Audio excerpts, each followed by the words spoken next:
তার বয়স যখন 18 বছর পূর্ণ হবে এর আগ পর্যন্ত সে শিশু। চিন্তা করছেন? তার মানে শিশুকে কিছুই বলা যাবে না। 18 বছর পর্যন্ত তাকে পূর্ণ নিজের মতো খাবে, নিজের মতো ঘুমাবে, নিজের পছন্দে চলবে, নিজের পছন্দে জামা পরবে, নিজের পছন্দে রাত কাটাবে, নিজের পছন্দে আড্ডা দিবে, নিজের পছন্দে মেয়ে পছন্দ করবে, নিজের পছন্দে মেয়ে ছেলে পছন্দ করবে, নিজের পছন্দে বন্ধুদের সাথে বান্ধবীদের সাথে পার্কে রেস্তোরাঁয় আড্ডা দিবে। নষ্ট হইয়া যখন কমপ্লিট হবে তো এরপরে তারে তুমি খেয়াল রাখো। তখন ফচ্চা গন্ধ ছুটবে তো এরপরে আপনার দায়িত্ব এবার এই ফসা গন্ধ যেটা এইটা নিয়ে এবার টেনশন করে। অথচ আল্লাহ নবী সাল্লাল্লাহু আলাইহি সাল্লাম বললেন 10 বছর বয়সে, 10 বছরের আগে অনুমতি নাই। এজন্য 10 বছরের আগে কোনো বাচ্চাকে শরঈভাবে শরীয়তের মতে আঘাত করার অনুমতি নাই। শাসন করার অনুমতি আছে, চোখ রাঙ্গাইতে পারবে, ধমক দিতে পারবে, বেদ দেখাইতে পারবে, কিন্তু মারাত্মক আঘাত করা অনুমতি নেই। কিন্তু 10 বছর বয়সে সে বুঝমান হয়। এই জন্য আল্লাহ নবী সাল্লাল্লাহু আলাইহি সাল্লাম বলছেন 7 বছর বয়স থেকে নামাজ পড়তে বলতে থাকো। 7 গেল, 8 গেল, 9 গেল, আজকে 3 বছর ধরে তোরে বুঝাইতেছি নামাজ পড়ো না, পড়ো না, পড়ো না। এবার আল্লাহ নবী বলে 10 বছর হয়েছে, এবার বেত হাতে লও। এবার কি হাতে লও? এবারও যদি ছেড়ে দাও এ নষ্ট হয়ে যাবে, এ চরিত্রহীন হবে, এ লম্পট হবে, জুয়ারি হবে, নেশাখোর হবে, নারী লুবি হবে, জিনাকার হবে, ব্যভিচারী হবে, বেহায়া দুশ্চরিত্র হবে। এজন্য শুধুমাত্র রিজিকের ফিকির, শুধুমাত্র খাদ্যের ফিকির, শুধুমাত্র অর্থের ফিকির, শুধুমাত্র উপার্জন। আজকে সম্পূর্ণ দৃষ্টিভঙ্গিটা আমাদের বদলে গেছে।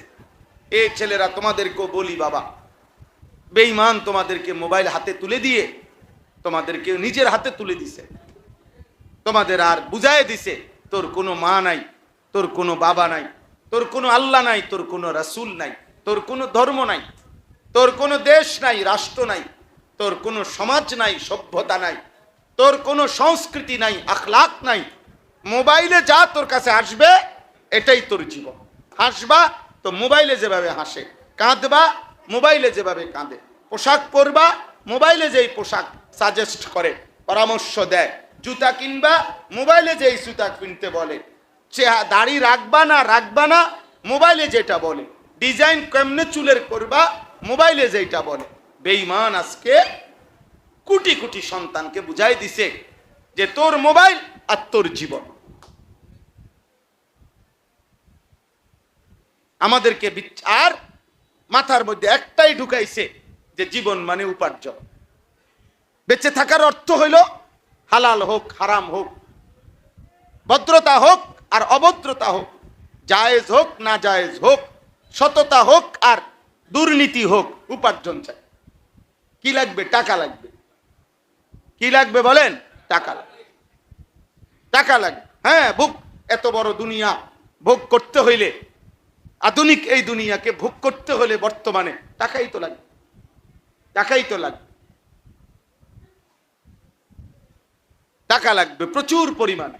এই জন্য বাপ মা পরিবারের সদস্যদের নেশা, বাপ মারও ফিকির, জি ফুতেরে কামাই করো, কিছু একটা করো, পয়সা দরকার, নাইলে ভবিষ্যৎ অন্ধকার। ফুত, পয়সা দরকার, পয়সা দরকার, টাকা দরকার, টাকা দরকার। এক ধান্দা আমাদেরকে সৃষ্টির উদ্দেশ্য।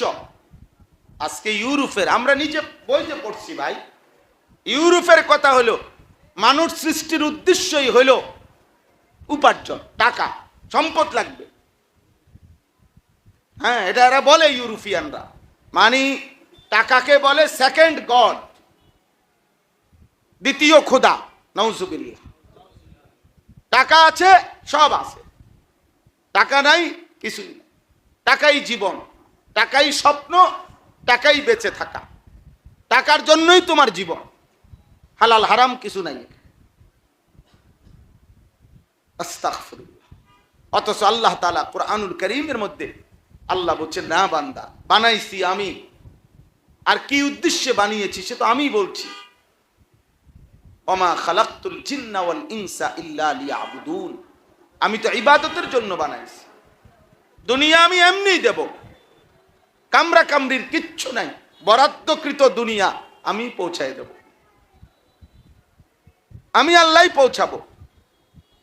এই কথাটাই এই আয়াত। দেখেন কোরআনুল কারীমের 12 নম্বর পারা 11 নম্বর সূরা, সূরা হুদ। এই আমার এই দুইটা আয়াত, আর একটু সবাই শুনেন, আর 10 মিনিট তাইলে শেষ কথা। এতক্ষণের কথা বলার দ্বারা উদ্দেশ্য হলো আমি দুই কথা বলছি। মুসলমানের সন্তান, মুসলমানের বাবাদেরকে বলি, ভাই আপনারা যারা উপার্জন করেন, রোজগার করেন, যেখানেই করেন, দেশে করেন আর বিদেশে করেন, বাজারে, ব্যবসায়, চাকরিতে কিংবা কৃষিতে রোজগার যারা আমরা করি, আমাদের প্রধানতম দায়িত্ব হলো নিজের এবং স্ত্রী, পরিবার, পরিজনের, অধীনস্থদের ঈমান, আমল, আখিরাত, ইলম, আদব, জাহান্নাম থেকে বাঁচানোর চেষ্টা, আল্লাহর ইবাদতে অভ্যস্ত করার চেষ্টা। বাস্তব সত্য, কেউ না মানলো এটাই কথা, কেউ না মানুক কোনো অসুবিধা নেই, কোনো অসুবিধা নেই। আমাদের কথা যদি কেউ না মানে এই সমাজের, তারপরেও আল্লাহর কথাই সত্য, নবী সাল্লাল্লাহু আলাইহি সাল্লামের কথাই কি সত্য। সত্য প্রতিবার মানবতা ধ্বংস হয়ে আবার আল্লাহর কাছে আসবে, কোরআনের কাছেই ফিরে আসবে। শেষ সমাধান কোরআনের কাছে। এ যত পদ্ধতিতে দুর্নীতি, খুন, ধর্ষণ, নারী নির্যাতন, ইফটিজিং, হারাম উপার্জন, দুর্নীতি বন্ধ করার যে যত ফর্মুলা, পলিসি অ্যাপ্লাই করছে, প্রয়োগ করতেছে, সব ব্যর্থ হয়ে একদিন ব্যর্থই হয়ে আছে। শেষ পর্যন্ত আল্লাহর কাছেই আসতে হবে, কোরআনের কাছেই আসতে হবে।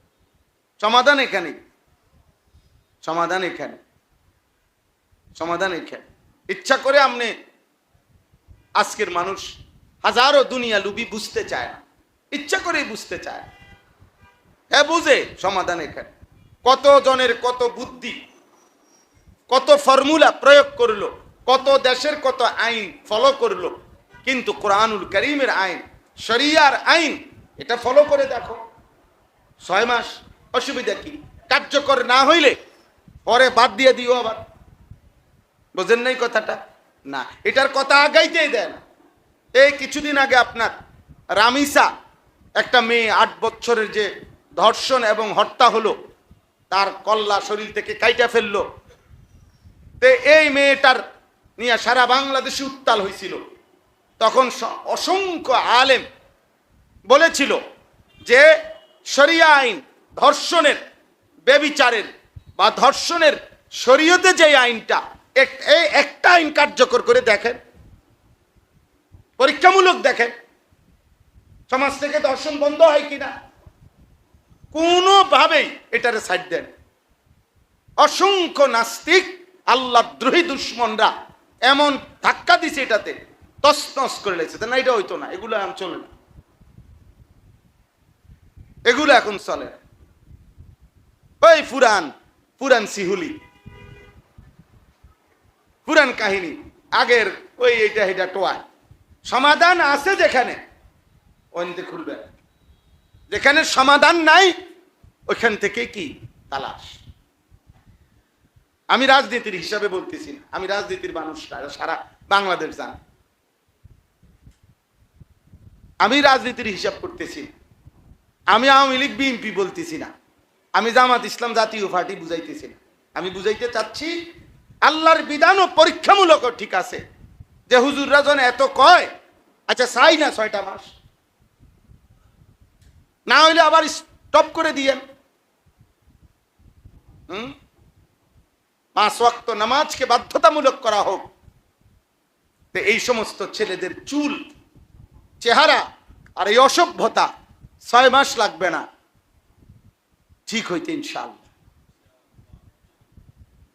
আল্লাহ তাআলা কোরআনুল কারীমের মধ্যে বলছে, 2টি আমলের মধ্যে সমস্ত অপরাধ, সমস্ত পাপ সমস্ত অশ্লীলতা, সমস্ত বেহায়াপনা একটি রাষ্ট্রের, একটি দেশের, একটি সমাজের, একটি পাড়ার, একটি মহল্লার, একটি জাতির যত রকমের অনিয়ম, বিশৃঙ্খলা, যত রকমের অন্যায়, জুলুম, নির্যাতন, পাপ, সব কিছুর সমাধানে আল্লাহ বলছে দুইটি আমল যদি কার্যকর করা হয় তো নিশ্চিত সমস্ত অপরাধ, সমস্ত পাপ দূর হয়ে যাবে।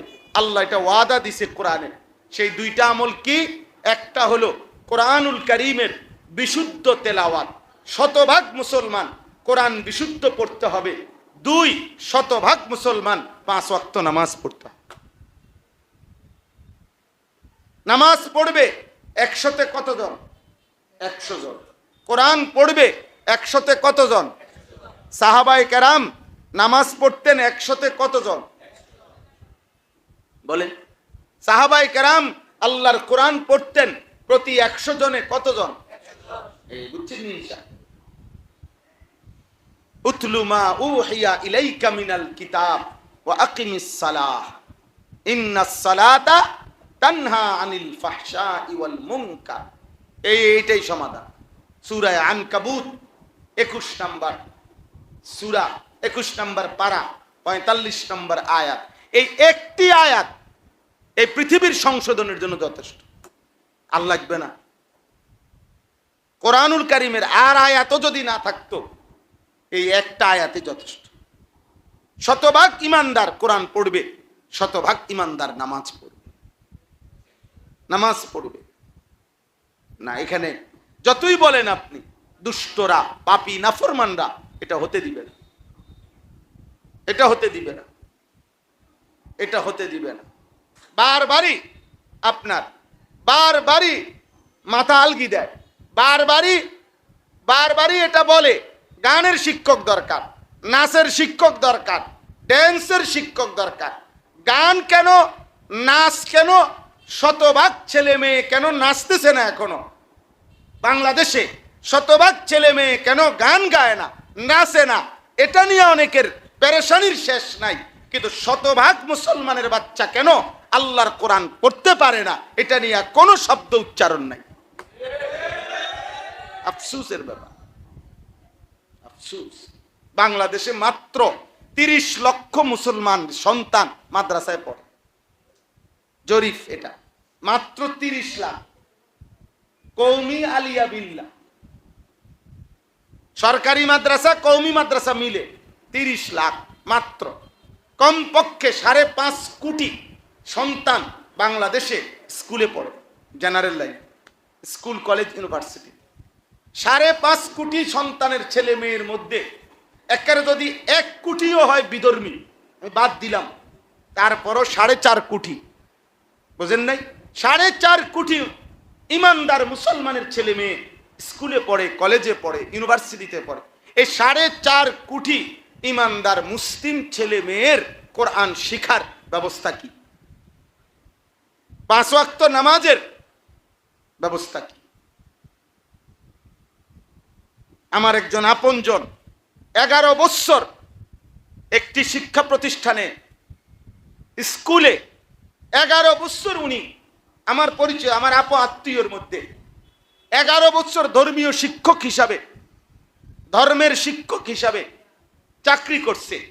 11 বছর পর্যন্ত উনি বলছে নিজে চোখের পানি ফেলে যে হুজুর আমি এই 11টি বছর চেষ্টা করছি ছেলে পেলেদেরকে নামাজ পড়াইতে, শুধু জোহরের নামাজটা সকলকে চেষ্টা করছি, প্রতিবারই আমার সহকর্মীরা আমাকে বাধাগ্রস্ত করে, ছেলেরা আমাকে হুমকি দেয়, ধমকি দেয়।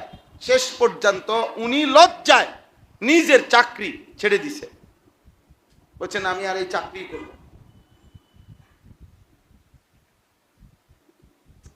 যদি ধর্মের শিক্ষক, ধর্মীয় শিক্ষক এখন বলবে মানা করছে কে, নিষেধ করছে কে? ছেলে পেলেদেরকে আমরাও তো বলি পড়ে না, তো ছেলে মেয়েদেরকে আমরাও বলি পড়ে না, তো অনেক মানুষ যে পড়ে না, জেনারেল লাইনও সরু সরিয়া জানে না, তো তাদেরকে অক্ষর জ্ঞান শেখানোর জন্য আরো কোনো ব্যবস্থাপনা নাই? কোনো বাংলাদেশের উন্নয়নের জন্য, বাংলাদেশের অগ্রগতির জন্য, যেই কোনো কিছু বাস্তবায়নের জন্য যদি একটা যে আপনারে বলছি আর আমি করতাম না, তে এরপরে আমি শেষ বাদ, এটা নিয়ম না? আরো কোনো পদ্ধতি, আরো কোনো চেষ্টা প্রয়োগ করার কোনো প্রয়োজন নাই? তো তাইলে আমাদের এই ছেলেগুলোকে আমরা যদি চেষ্টা করতাম, আরেকটু ফিকির করতাম, বাবা যদি সচেতন হইতো, মা যদি চেষ্টা করতো, চাচা জ্যাঠা মামা ফুফা খালা নানা স্বাস্থ্য ভাই মামাতো ভাই বড় ভাই দুলা ভাই প্রত্যেকে যার সামনে পড়ে সেই যদি বলতো ছেলেটাকে, তুমি নামাজ না পড়লে তোমার সাথে আমার কোনো সম্পর্ক নাই, তুমি আমার শালা না, তুমি আমার ছোট ভাই না, তুমি আমার সন্তান না, তুমি আমার ভাতিজা না, এভাবে যদি 30 জনের কণ্ঠে 50 জনের কণ্ঠে সে শুনতো যে আমাকে নামাজ পড়তেই হবে, এই ছেলেটা কি নামাজি হতো না? কথা বলেন না? বাবা যদি বলে ফুত আমি তুই নামাজ না পড়লে আমি তোমার সাথে কোনো সম্পর্ক নাই, তুমিও আমারে খাওয়ানোর দরকার নাই, আমিও তোমারে খাওয়ানোর দরকার নাই, তুমিও আলগা হইয়া যাও বাবা, আমিও আলগা হইয়া যাই, বাবুরে আমার কপালে যদি ভাত মিলবে, না হইলে না খাইয়া মরে যাব, আর তুমি তোমার পথে থাকো, অসুবিধা কি? মরলে মরে যাবে। এই জন্য একজনও যদি বুঝেন, আমি এই কথাটাই বলতে চাই, আমাদের ফিকির বললাম না, দুশ্মন অব্যাহত প্রচারণার মাধ্যমে লাগাতার প্রচারণা করে আমাদের মাথার থেকে বলছে যে আমাদের মাথায় ইবাদত ঈমান ইসলাম আমল বন্দিগি এটা সরায়া এটাকে দ্বিতীয় পজিশনে নিয়ে গেছে, আর প্রথম পজিশনে নিয়ে আসছে উপার্জন। প্রথম পজিশনে নিয়ে আসছে কি? অথচ আমি এই হাদিসটাই পড়ছি, আল্লাহর নবী বলেন সাল্লাল্লাহু আলাইহি ওয়াসাল্লাম, তালাবু কাসবিল হালালে ফরিদাতুন বাদাল ফরিদা। বিশুদ্ধ হাদিস, কি চমৎকার কথা নবীজি বলছেন যে শোনো উম্মত, 5 ওয়াক্ত নামাজ এটা কি? ফরজ। এই ফরজ আদায়ের পরে হালাল রোজগার তালাশ করা, হালাল উপার্জনের চেষ্টা করা, এটাও ফরজ। রোজা এটা কি? ফরজ।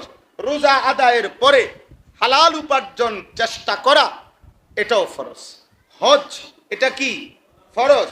হজ আদায়ের পরে হালাল রোজগার তালাশ করা, এটাও ফরজ। যাকাত এটা কি? ফরজ। যাকাত আদায়ের পরে হালাল রোজগার তালাশ করা, এটাও ফরজ। অর্থাৎ ইসলাম উপার্জনকে উচিত শুধু বলে নাই, নফল বলে নাই, মুস্তাহাব বলে নাই, সুন্নত বলে নাই। ইসলাম ব্যবসা চাকরি বিদেশ দেশ যেমনেও কামাই করা রোজগার করা এটাকে ফরজ বলছে। শুধু একটা শর্ত লাগাইছে যে নামাজ ফরজ আদায়ের পরে দ্বিতীয় স্তরে এটা ফরজ, যাকাত ফরজ ওইটা আদায়ের পরে দ্বিতীয় স্তরে এটা ফরজ, হজ ফরজ ওইটা আদায়ের পরে দ্বিতীয় স্তরে এটা ফরজ, রোজা ফরজ ওইটা দ্বিতীয় স্তরে উপার্জন করা ফরজ। কিন্তু আমরা এটারে নিয়ে আইছি 1 নম্বরে, ওটারে নিয়ে আইছি 2। উপার্জন প্রতিদিন, নামাজ শুধু শুক্রবারে। রোজগারের চেষ্টা কি? প্রতিদিন। আর নামাজ শুধু কি? শুক্রবার। 2 রাকাত, একটা 25-এ ঢুকে একটা 40-এ বাইর হয়। 15 মিনিট। 15 মিনিটও অনেকের বিরক্ত লাগে। এমন দুষ্ট কিছু মানুষ আছে, শয়তান এমন গুড়া কিরমি কামড়ায় যে ইমাম সাহেব 1:30-এ জুমার জামাত মনে করেন 35 বাজলো কেন, হেতে মাতবরি দেখা, হেতে মাতবর হেবড়া কমিটি, হেবড়া হলো ইমাম সাহেবের সভাপতি, ইমাম সাহেবের সালায়, হেবড়া সেক্রেটারি, হেবড়া কেশিয়া, হেবড়া মুয়াজ্জিনের সালায়। এই জন্য দেমান এবার ফুতে মসজিদের টাইলসের দেয়া দিছে, বুঝলেন? ও SS5 এর গেট এবার ফুতে দিছে, এই জন্য এবার কথা কবের অধিকার আছে। আমার ফুতে কি দিছে? এই 2 কাতার টাইলসের দেয়া দিছে, সবটি ফ্যান করতে লইলে আমার ফুতে দিছে। কাজে আমনের ফ্যানের মধ্যে টাঙ্গায় ধন দরকার, আমনের ফুতে ধন দিছে, বুঝেন নাই কথা? ও বড়ারে ফ্যানে টাঙ্গায় তুইয়া আমনের সব ঘুরাইলে ভালো ছিল না, মানুষ আর সহজে চিনল। এবড়ার ফুতে এই যে টাঙ্গায় তুইছে যে এবড়ার ফুতে দিছে। এই কারণে অহংকার করার কোনো অনুমতি আছে? আপনি দান করছেন আল্লাহর জন্য, তো আবার সেই দানের বিনিময় চাচ্ছেন কেন? এই দানের উপরে খোঁটা দিলেন কেন? খোঁটা দিলে আপনি দুনিয়ার বিনিময় চাচ্ছেন না, তো আল্লাহর কাছ থেকে তাহলে কি পাইবেন?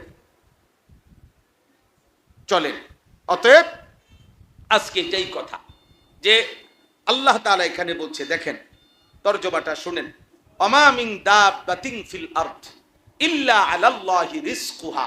আল্লাহ বলে, বান্দা, এই পৃথিবীতে, এই জমিনের মধ্যে যত কিছু বিচরণ করছে, যত কিছুর মধ্যে প্রাণ আছে, যত কিছুর নিঃশ্বাস আছে, এমন সমস্ত প্রাণ, এমন সমস্ত বিচরণশীল প্রাণী যাই আমার জমিনে আছে, আমি আল্লাহ এই প্রত্যেকটা প্রাণী, প্রত্যেকটা বিচরণশীল প্রাণীর রিজিকের জিম্মাদারি আমি আল্লাহ নিজেই আমার কাঁধে ফরজ করে নিলাম। ফরজ করে নিলাম, আমি দেব বললাম। তোমাকেও, তোমাকেও, তোমার পরিবারের সদস্যদেরকেও, মানুষকেও আমি আল্লাহ রিজিক দেব বললাম। জন্তু, জানোয়ার, কীট, পতঙ্গ, পশু, পাখি, উড়ন্ত পাখি, সাগরের তলদেশের প্রাণী, পাহাড়ের চূড়ায় প্রাণী, আমি সবাইকে রিজিক, আমি সবাইকে কি দেব? রিজিক। আমার দায়িত্ব, আমি আল্লাহ আমার দায়িত্বে নিলাম, আমার দায়িত্বে। শুধু শুধু উপার্জন আমার দায়িত্বে, ইবাদত তোমার দায়িত্বে। উপার্জনের ফিকির, রিজিকের ব্যবস্থা তোমার পুরো ফ্যামিলির, আমি পৌঁছাবো। ইবাদত তুমি করবে।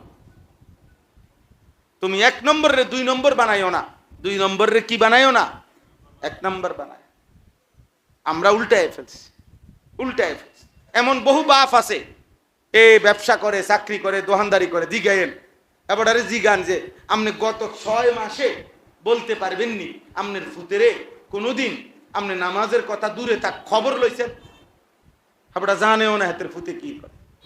বেটির কাছে টাকা থুইয়া রাখছে, ফুতেরে কইয়া দিছে, হ্যাঁ টাকা আছে, যখন টাকা লাগে নিস, পেটের বুক লাগলে ভাত খাইয়া যাইস, শেষ। মা বাবার সাথে সম্পৃক্ত, টাকা লাগলে আব্বার কাছ থেকে আসিস, আর ভাত লাগলে তোর মার কাছে আসিস। তোর মা ভাত ব্যবস্থা করবে, আমি টাকার ব্যবস্থা করব। এবার তুই তোর সমবয়সী বন্ধুদের সাথে চরিত্র নষ্ট করবি, নারী দেখবি, ছবি দেখবি, উলঙ্গ নাচ দেখবি, মোটর সাইকেলের পিছনে ঘুরবি, একটা আরেকটার ফাঁসার মধ্যে লাথি দিবি, একটা আরেকটার চুল ধরে টান দিবি, একটা আরেকটার লগে মিল্লা, নারী দেখলে, মেয়ে দেখলে অসভ্য অশৃঙ্খল কথাবার্তা বলবি, জন্তু, জানোয়ার আর কুকুর বিড়ালের মতো জিন্দিগি পার করে আবার যখন ক্লান্ত হবি তো রাত্রে ঘুমাইতে করে আসবে, শেষ। এমনি কি সমাজ চলে? এমনি কি পরিবার চলে বলেন? আল্লাহ আমাদেরকে মাফ করে দেন। অতএব এটাই আমার কথা। আল্লাহ বলেন, ওয়ায়ালামু মুস্তাকাররাহা ওয়া মুস্তাউদাআহা। আল্লাহ তাআলা বলেন, আমি যে রিজিকের দায়িত্ব নিলাম, আমার প্রত্যেকটা বান্দা পূর্ণ সময় কোথায় থাকে আমি এটাও জানি, সাময়িক কখন কোথায় থাকে আমি সেটাও জানি। অতএব পূর্ণ ঠিকানা যেটা আসল, এই পূর্ণ ঠিকানায় এখানেও রিজিক পৌঁছাবো, সাময়িক ঠিকানা ওইখানেও রিজিক পৌঁছাবো। আমি দুপুরের খানা বাসায় খাই, তো আল্লাহ দুপুরের রিজিক বাসায় পৌঁছাবে। মনে করেন রাত্রের খানা কোনো মাহফিলওয়ালাদের ঘরে খাই, তো আল্লাহ তাআলা রাত্রের সাময়িক এই খাবার ওইখানে পৌঁছাবে। আল্লাহ তাআলা বলে, বান্দা পূর্ণ ঠিকানা কোথায় তোমার, সাময়িক তোমার হায়াত পর্যন্ত কোথায় কোথায় থাকবা আমি জানি, আমি পৌঁছাবো, আমি সব জানি। কুল্লুম ফি কিতাবিন মুবিন। আল্লাহ বলে, আমি শুধু জানি এটা না, বরং আসমান জমিন সৃষ্টির 50,000 বছর পূর্বে আমি আমার সমস্ত মাখলুকের রিজিক, সিদ্ধান্ত, তাকদীর লৌহে মাহফুজের মধ্যে লিখে ফেলেছি।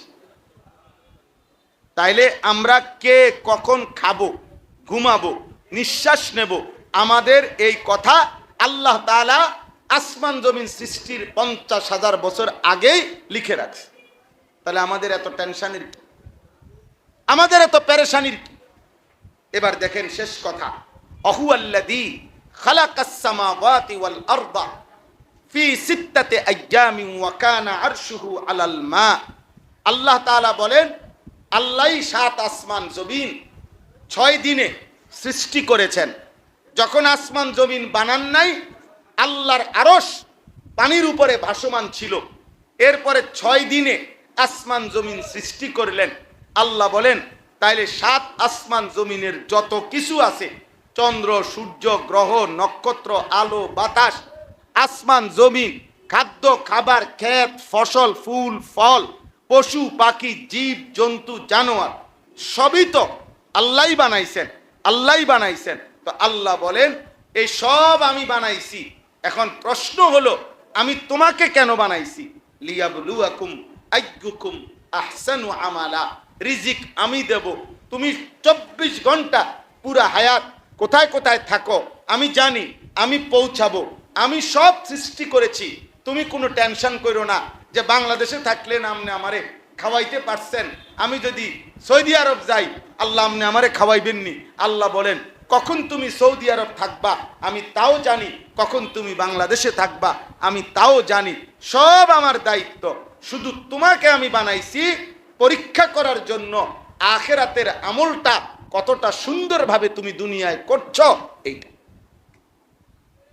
আমি তোমার সুন্দর নামাজ চাই, আমি তোমার সুন্দর যাকাত চাই, আমি তোমার সুন্দর হজ চাই, আমি তোমার সুন্দর ইবাদত চাই, আমি তোমার সুন্দর বন্দেগী চাই।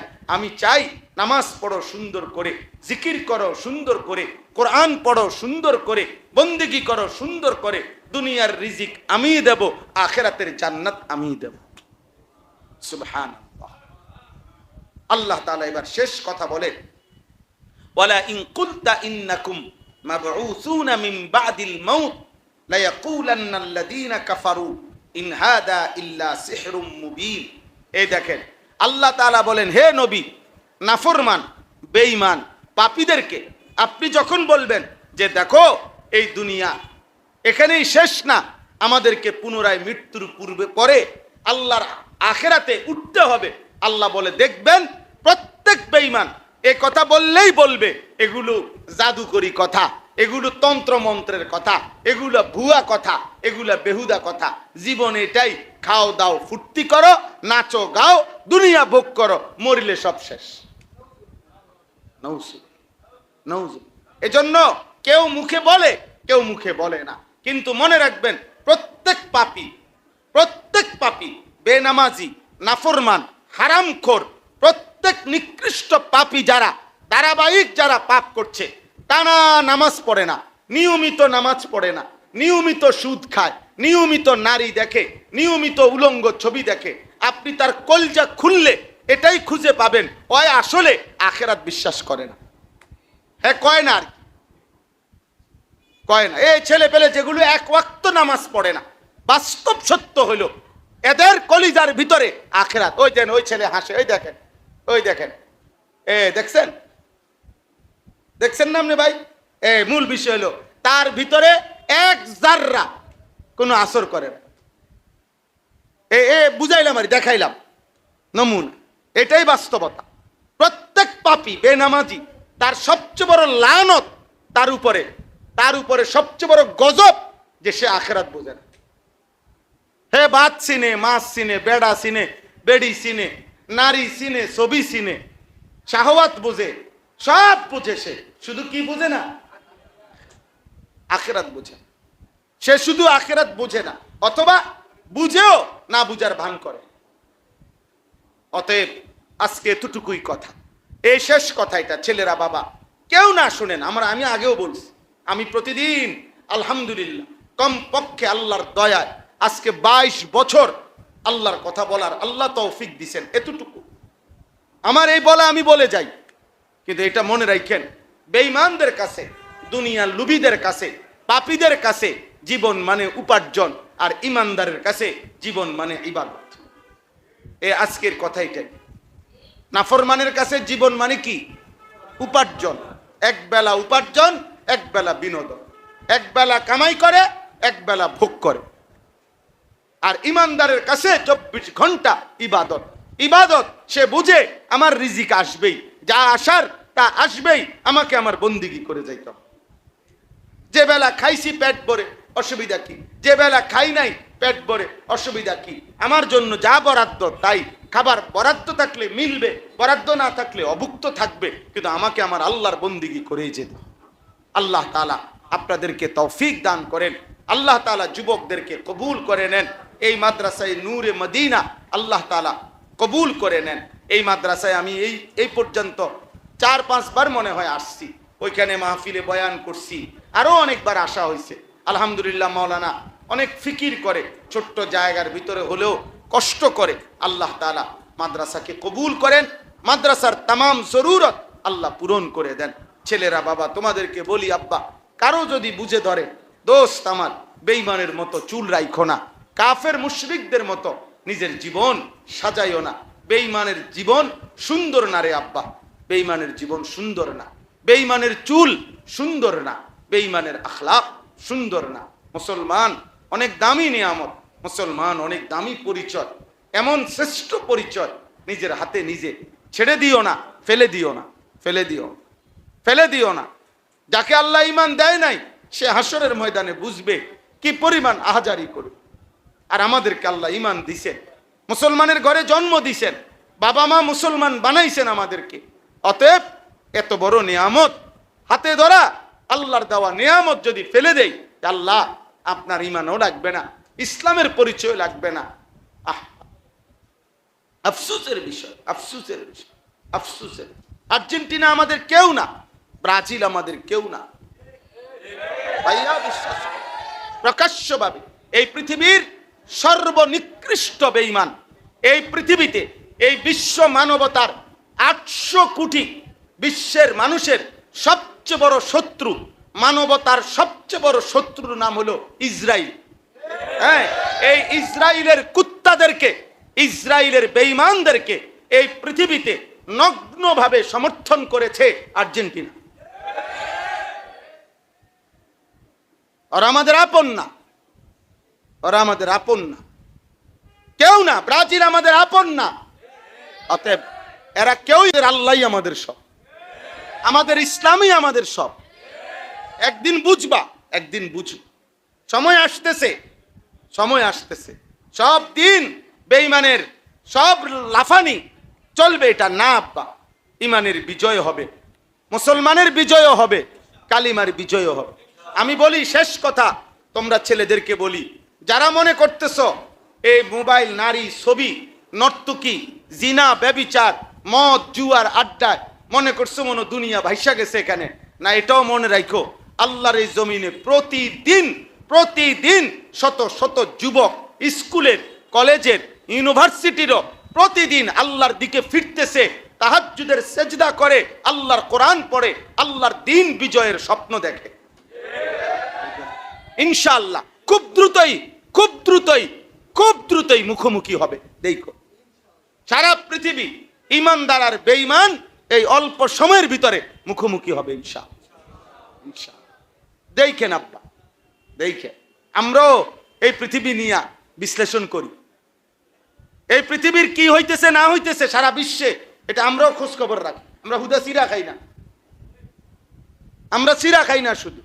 ইনশাআল্লাহ নাফরমান যেমন বেড়ে যাচ্ছে, ঈমানদারও বেড়ে যাচ্ছে। হ্যাঁ ইনশাআল্লাহ। আল্লাহ তাআলা সবাইকে কবুল করেন। এশার নামাজের পরে আবার যথারীতি আল্লামা মুফতি আমজাদ হোসাইন সাহেব হযরত বয়ান করবেন, আপনারা শুনবেন। আল্লাহ আপনাদেরকে তৌফিক দেন, কবুল করেন, আমিন। সুবহানাল্লাহি ওয়া বিহামদিহি। আল্লাহই আমাদের সব, আমাদের ইসলামই আমাদের সব। একদিন বুঝবা, একদিন বুঝবা, সময় আসতেছে, সময় আসতেছে। সব দিন বেঈমানের সব লাফানি চলবে, এটা না আব্বা। ইমানের বিজয় হবে, মুসলমানের বিজয় হবে, কালিমার বিজয় হবে। আমি বলি শেষ কথা, তোমরা ছেলেদেরকে বলি, যারা মনে করতেছ এই মোবাইল, নারী, ছবি, নর্তকী, জিনা, ব্যভিচার, মদ, জুয়ার আড্ডায় মনে করছো মনে দুনিয়া ভাইসা গেছে এখানে, না, এটাও মনে রাখো, আল্লাহর এই জমিনে প্রতিদিন প্রতিদিন শত শত যুবক স্কুলের, কলেজের, ইউনিভার্সিটিরও প্রতিদিন আল্লাহর দিকে ফিরতেছে, তাহাজ্জুদের সেজদা করে, আল্লাহর কোরআন পড়ে, আল্লাহর দ্বীন বিজয়ের স্বপ্ন দেখে। ইনশাআল্লাহ খুব দ্রুতই, খুব দ্রুতই, খুব দ্রুতই মুখোমুখি হবে। দেখো সারা পৃথিবী ইমানদার আর বেঈমান এই অল্প সময়ের ভিতরে মুখোমুখি হবে ইনশাআল্লাহ। দেখেন আব্বা, দেখেন আমরাও এই পৃথিবী নিয়ে বিশ্লেষণ করি, এই পৃথিবীর কি হইতেছে না হইতেছে সারা বিশ্বে, এটা আমরাও খোঁজ খবর রাখি। আমরা হুদা চিরা খাই না, আমরা চিরা খাই না শুধু। ইনশাআল্লাহ নাফরমান যেমন বেড়ে যাচ্ছে, ইমানদারও বেড়ে যাচ্ছে। হ্যাঁ ইনশাআল্লাহ। আল্লাহ তাআলা সবাইকে কবুল করেন।